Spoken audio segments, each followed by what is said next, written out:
Berhenti mengeluh, stop complaining. Orang yang tidak tahu berterima kasih, salah satu cirinya itu selalu komplain. Sudah dibantu, masih ngeluh. Udah dikasih, masih bilang kurang. Selalu negatif. Responnya, komennya, always negatif. Doa, puasa, Tuhan, saya butuh kerjaan. Sekalinya mau dikasih kerjaan, gak mau, kerja itu bau. Aduh, terlalu berat, gak sanggup. Saya fisiknya gak kuat. Bosnya galak, bosnya pelit, bosnya rese, gajinya kecil. Aduh, capek, kerjanya berat. Lebih baik Anda tunjukkan dulu kemampuan Anda sebelum Anda menyampaikan tuntutan Anda. Sebaiknya kita belajar setia dalam perkara kecil, karena firman Tuhan bilang gini, orang yang setia dalam perkara kecil akan dipercayakan perkara besar. Ada anak-anak muda jomblo yang desperate cari jodoh. Mereka doa minta pasangan hidup sama Tuhan. Dikirim jodoh sama Tuhan, komplain. Kurang cakep, kurang kaya, kurang berwibawa. Waduh, ceweknya cerewet, suka ngatur. Aduh, cowoknya cuek, kurang perhatian. Ada lagi, kurang tinggi, kurang keren, kurang putih. Komplainnya banyak. Saya mau ingatkan bagi Anda yang mungkin suka komplain, suka ngeluh tentang hidupmu. Hey, hati-hati, jangan sampai Tuhan menjawab sesuai dengan keluhanmu. Jangan sampai Tuhan menjawab sesuai dengan sungut-sungut kita.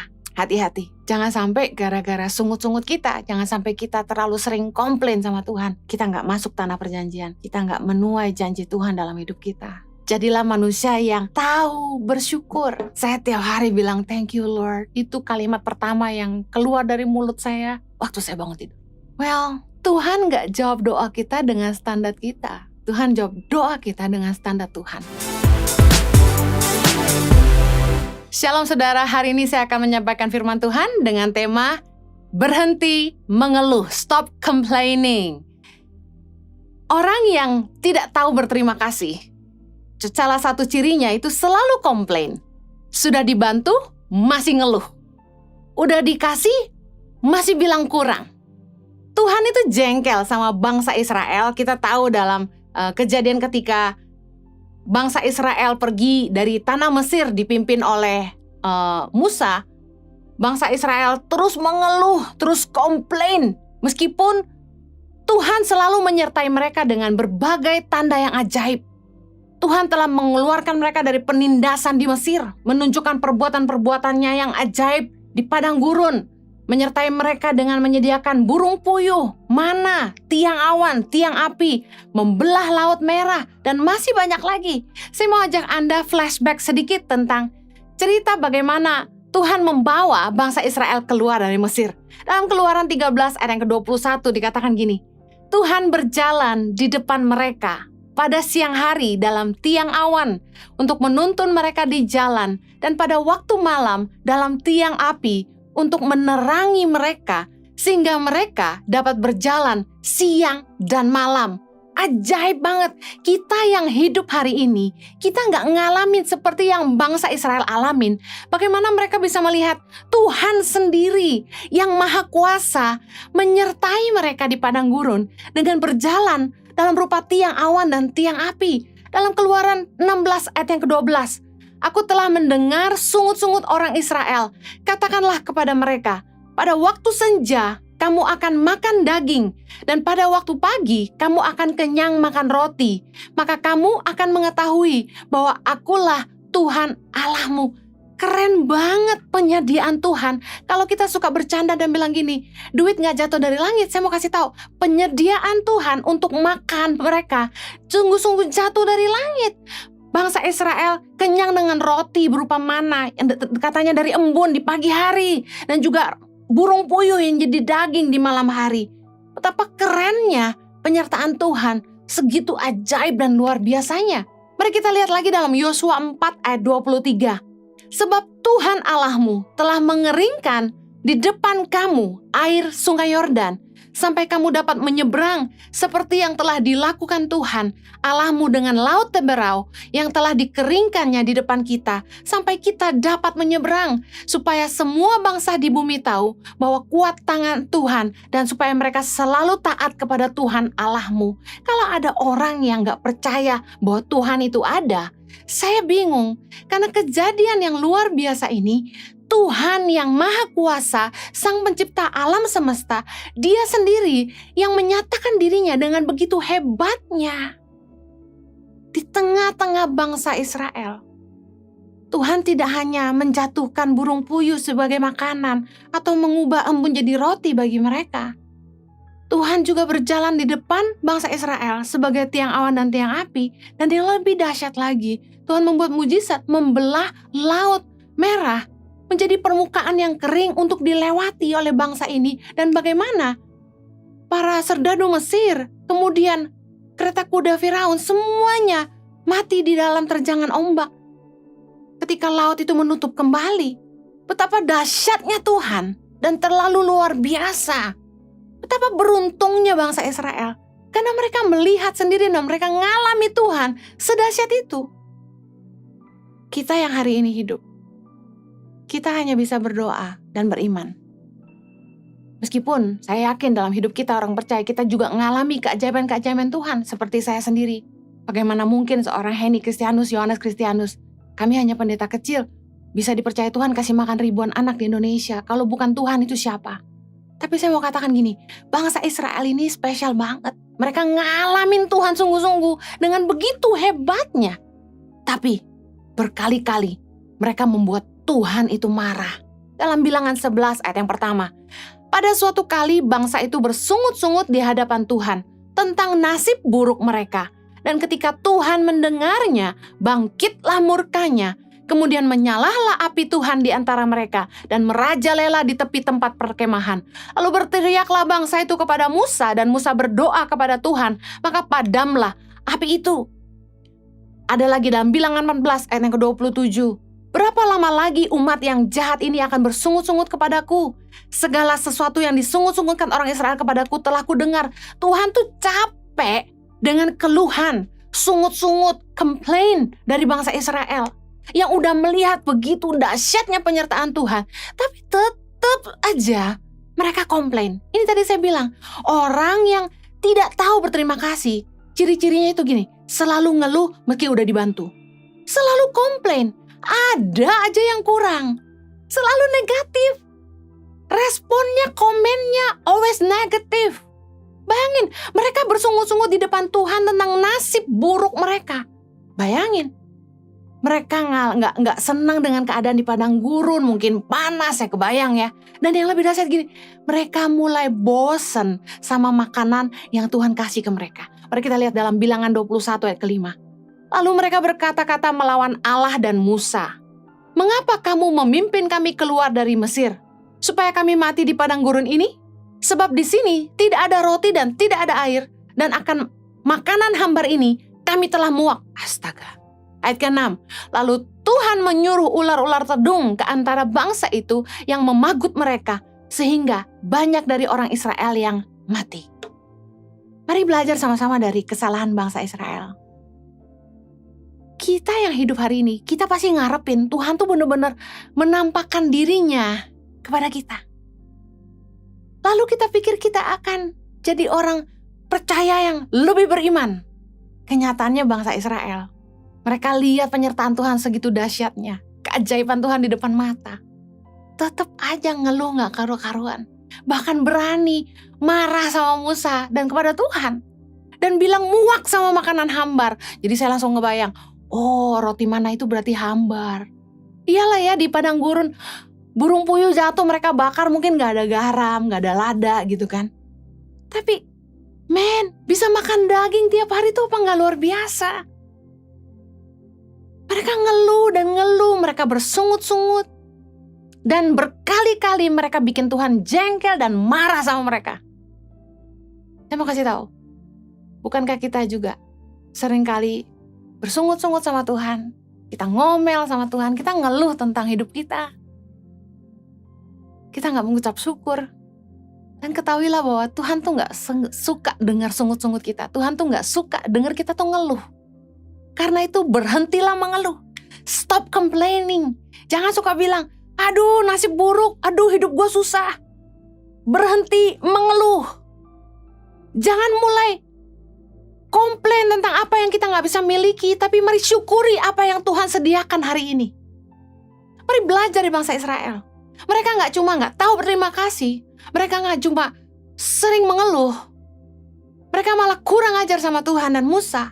Tapi mereka juga malah tidak setia. Sudah dibela, masih nggak setia. 2 Raja-Raja 17 ayat 9. Dan orang Israel telah menjalankan hal-hal yang tidak patut terhadap Tuhan, Allah mereka. Mereka mendirikan bukit-bukit pengorbanan dimanapun mereka diam, baik dekat menara penjagaan maupun di kota yang berkubu. Jadi mereka masih menyembah berhala. Mereka juga satu kali kumpulin semua emas, perhiasan mereka, lebur, mereka bikin patung ini, patung itu, mereka sembah, lembu dan sebagainya. Tuhan marah sama mereka. Mereka gak ada takutnya sama Tuhan. Sama seperti kita. Tuhan udah nolong kita, Tuhan udah berkati kita. Tapi kita gak tahu berterima kasih, kita masih komplain, dan kita gak setia sama Tuhan. Tahukah Anda bahwa kita tuh punya Tuhan yang pencemburu? Ulangan 4 ayat 24 berkata, sebab Tuhan Allahmu adalah api yang menghanguskan, Allah yang cemburu. Kita punya Tuhan yang cemburu. Jangan sampai kita mengasihi siapapun atau apapun lebih daripada Tuhan. Kita harus menomorsatukan Tuhan dalam hidup kita. Bahwa selain Dia tidak ada yang lain. Saya mau ingatkan bagi Anda yang mungkin suka komplain, suka ngeluh tentang hidupmu. Hey, hati-hati, jangan sampai Tuhan menjawab sesuai dengan keluhanmu. Jangan sampai Tuhan menjawab sesuai dengan sungut-sungut kita. Mari kita belajar dari Bilangan 14 ayat 29. Di padang gurun ini, bangkai-bangkaimu akan berhantaran. Yakni semua orang di antara kamu yang dicatat, semua tanpa terkecuali yang berumur 20 tahun ke atas, karena kamu telah bersungut-sungut kepadaku. Akibat bangsa Israel terus menggerutu, terus bersungut-sungut, terus mengeluh, dan bahkan tidak setia sama Tuhan, maka banyak dari bangsa Israel yang akhirnya tidak masuk ke tanah perjanjian. Mereka mati di padang gurun. Tuhan sudah terlalu marah sama mereka. Hati-hati. Jangan sampai gara-gara sungut-sungut kita, jangan sampai kita terlalu sering komplain sama Tuhan, kita gak masuk tanah perjanjian. Kita gak menuai janji Tuhan dalam hidup kita. Berhenti mengeluh. Jadilah manusia yang tahu bersyukur. Saya tiap hari bilang, thank you Lord, thank you Jesus, thank you Lord, thank you Jesus. Itu kalimat pertama yang keluar dari mulut saya waktu saya bangun tidur. Di tengah-tengah hari saya bilang, thank you Lord, thank you Jesus. Dengar baik. Berhenti mengeluh. Waktu keadaanmu lagi gak baik. Jangan mengeluh tapi bersyukur. Katakan, sebab Tuhan baik. Bahwasanya untuk selama-lamanya kasih setia. Ketika keadaanmu sedang gak enak. Sebenarnya gak cukup. Tapi engkau berkata, terima kasih Tuhan. Engkau lagi ditekan banyak masalah. Engkau gak tahu jalan keluarnya. Jangan mengeluh, tapi bersyukur. Saya percaya bersyukur adalah kunci mujizat dan kekuatan dalam hidup kita. Saya mau kasih contoh beberapa kejadian dalam hidup orang-orang yang sudah dibantu masih ngeluh. Contoh, doa sama Tuhan, minta kerjaan. Tuhan kasih kerjaan. Tapi ketika ditawarin kerjaan sama orang, ngeluh. Gak mau kerjain itu. Itu kan bau. Satu kali kami pernah mau bantu orang. Kami bilang gini, orang ini datang ke kami, dia butuh kerjaan, dan kami katakan gini, kami butuh orang untuk dilatih pelihara ayam petelur. Karena anak-anak kami di center-center kami tuh butuh makan, jadi kami ingin bisa memelihara ayam petelur. Bisa nggak kerja sama kami, nanti dilatih, terus kamu bikin di NTT atau di mana? Orang ini bilang, aduh, nggak deh. Kandang ayam bau. Doa, puasa, Tuhan, saya butuh kerjaan. Sekalinya mau dikasih kerjaan, nggak mau, kerja itu bau. Akhirnya datang lagi, minta kerjaan. Dikasih kerjaan, bilangnya apa? Aduh, terlalu berat, gak sanggup, saya fisiknya gak kuat. Ditawarin kerjaan, aduh gak mampu, aduh gajinya kekecilan. Komplain. Banyak orang doa sama Tuhan, tapi begitu Tuhan jawab, komplainnya kebanyakan. Bosnya galak, Bosnya pelit, bosnya rese, gajinya kecil, aduh capek, kerjanya berat, kerjaannya susah, tempat kerjanya jauh lagi. Banyak orang yang kehilangan pekerjaan hari ini. Tapi kalau kita bisa dapat pekerjaan, saya mau katakan ini, bersyukur. Jangan mengeluh. Banyak orang minta doa sama Tuhan. Tuhan berkati aku. Dikasih kerjaan. Kerjanya gak benar. Dikasih proyek sama orang. Nipu. Kerjanya gak bagus. Aduh proyek sepi. Doa sama Tuhan. Tuhan kirim proyek. Tapi ngerjainnya gak benar. Orang kecewa, gak balik lagi. Tuhan jawab sebenarnya doa kita. Tapi kembali lagi kepada attitude kita sendiri dalam bekerja. Kita suka bilang duit gak jatuh dari langit. Betul. Tuhan kasih kita berkat untuk kita bisa menghidupi hidup kita. Kita sendiri yang harus mengerjakannya dengan setia. Banyak orang yang pikir Tuhan gak jawab doanya. Sebenarnya Tuhan jawab dengan cara lain. Cuma kita yang gak setia kadang-kadang. Kita yang kebanyakan komplain, kebanyakan mau. Kita punya standar kita. Yang saya cerita nih serius banget. Saya ketemu orang yang datang ke kami, minta gaji tinggi sekali.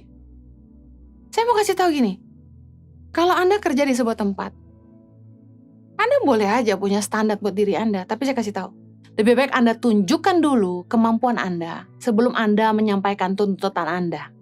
Sebaiknya kita belajar setia dalam perkara kecil, karena firman Tuhan bilang gini, orang yang setia dalam perkara kecil akan dipercayakan perkara besar. Kalau kita minta gaji tinggi, pastikan kita bisa nunjukin prestasi. Kebanyakan orang itu overestimate themselves. Maunya gaji tinggi, tapi kerja gak mampu. Lucu sekali. Ada lagi. Kayak Tuhan tadi udah berkati bangsa Israel, mereka malah nyakitin hati Tuhan. Malah bikin korban-korban persembahan buat dewa-dewa mereka, buat Allah-Allah mereka. Sudah dibaikin, malah nyakitin. Air susu dibalas air tuba, peribahasanya. Kebaikan dibalas dengan kejahatan. Ada orang tuh yang sebenarnya Tuhan kirim orang-orang baik dalam hidup mereka untuk nolong mereka. Tapi instead of doing good, mereka malah balas kebaikan orang dengan kejahatan. Saya mau kasih tahu, firman Tuhan berkata dalam Amsal 17:13, siapa membalas kebaikan dengan kejahatan, kejahatan tidak akan menghindar dari rumahnya. Jangan pernah balas kebaikan dengan kejahatan. Orang yang melakukan kebajikan bagi kita, dia akan nuai kebajikan dari Tuhan. Tapi kalau kita balas kebajikan orang itu dengan kejahatan, dengar, kita yang akan menuai kejahatan juga. Karena kita akan menuai apa yang kita tabur. Sebaliknya, kalau Anda sudah berbuat baik sama orang dan orang balas kebaikan Anda dengan kejahatan, jangan marah. Firman Tuhan bilang jangan balas kejahatan dengan kejahatan. Kenapa? Supaya gini, ketika Anda menabur kebaikan, Anda harusnya menuai kebaikan. Tapi kalau Anda kecewa, kemudian Anda berbalik jahat sama orang, Anda akan menuai sebaliknya. Jangan pernah balas kebaikan dengan kejahatan. Ada anak-anak muda jomblo yang desperate cari jodoh. Mereka doa minta pasangan hidup sama Tuhan. Dikirim jodoh sama Tuhan, komplain. Kurang cakep, kurang kaya, kurang berwibawa. Waduh, ceweknya cerewet, suka ngatur. Aduh, cowoknya cuek, kurang perhatian. Ada lagi, kurang tinggi, kurang keren, kurang putih. Komplainnya banyak. Well, Tuhan gak jawab doa kita dengan standar kita. Tuhan jawab doa kita dengan standar Tuhan. Tapi seringkali standar kita tuh gak masuk akal. Dengar baik. Satu kali saya punya teman. Dia jomblo dan kenapa dia jomblo lama sekali? Karena dia punya standar tuh luar biasa. Dia cari cewek tuh harus yang super duper cantik. Masalahnya gini, cewek cantik itu harganya juga cantik. Sementara teman saya ini nggak terlalu kaya. Susah cari jodoh karena milih.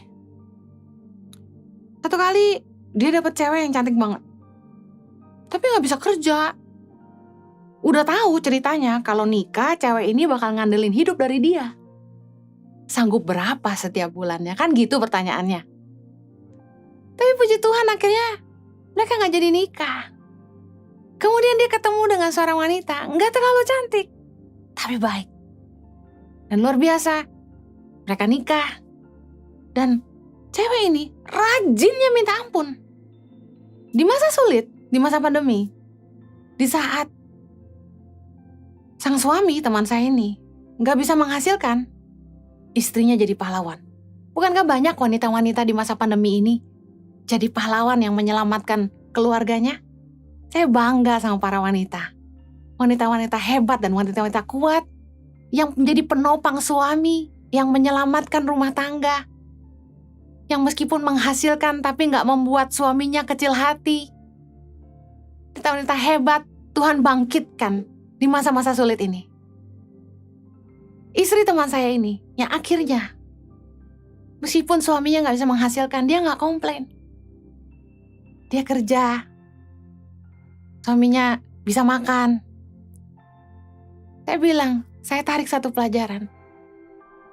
Kalau dulu teman saya ini pakai ukuran dia harus dapat wanita yang cantik jelita.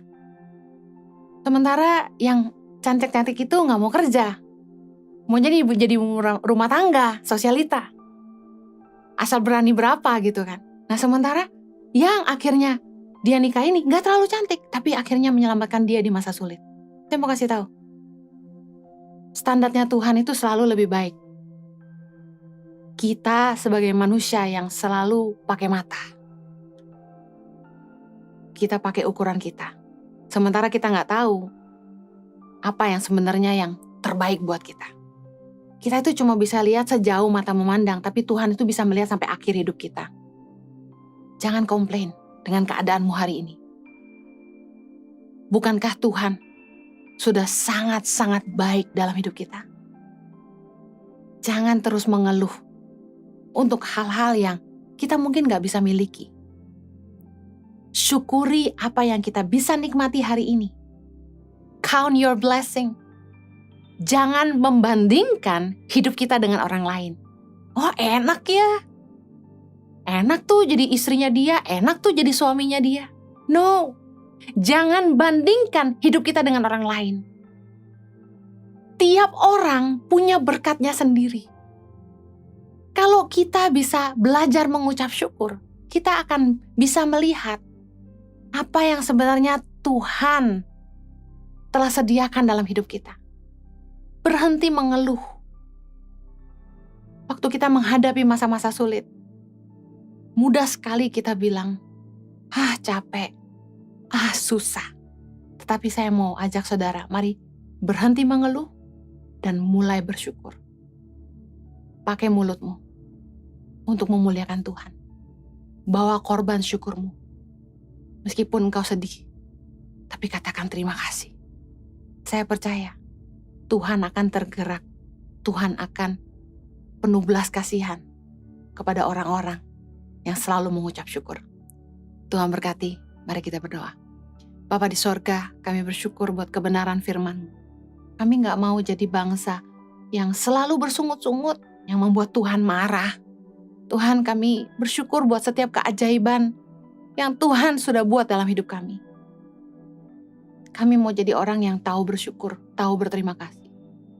Bapa, hamba-Mu berdoa, berkati Tuhan anak-anak-Mu, buka mata hati mereka, supaya mereka bisa melihat kebaikan-kebaikan yang Tuhan sudah kerjakan dalam hidup mereka. Dan makan terus Tuhan kerjakan dalam hidup kami semua. Bapa, berkati anak-anak-Mu di tengah-tengah masa sulit, mereka tetap menemukan kekuatan di dalam Tuhan. Mereka gak patah semangat, mereka gak menyerah. Mereka akan melihat penyediaan Tuhan itu luar biasa. Terima kasih, kami percaya setelah pandemi ini selesai, Semua berkat yang mereka mungkin pikir sudah hilang, Tuhan kembalikan berkali lipat dalam hidup mereka. Sembuhkan yang sakit Tuhan, bilur-bilur-Mu menyembuhkan. Demi nama Yesus kami berdoa. Amen.